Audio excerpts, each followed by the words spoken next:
Сіз Перу тауларында жайласқан айемгі архитектуралық орын хақында естігенсіз бе? Бұл теңіз жағасынан 3700 метр биіктікте жайласқан айемгі Анкасмарка қаласы.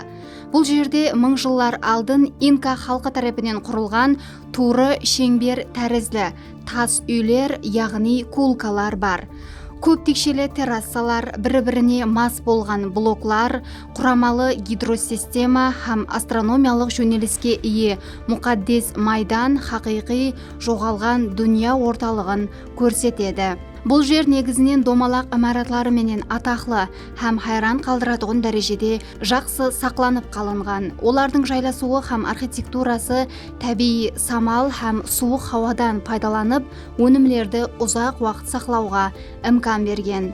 Ал басқа зерттеушілер болса, бұл жерді діни ямаса социалдық мақсатлар үшін құрылған деп шамалайды.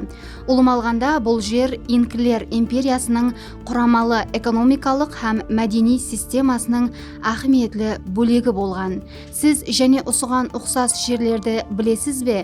Пікірлеріңізді комментарийде жазып қалдырың.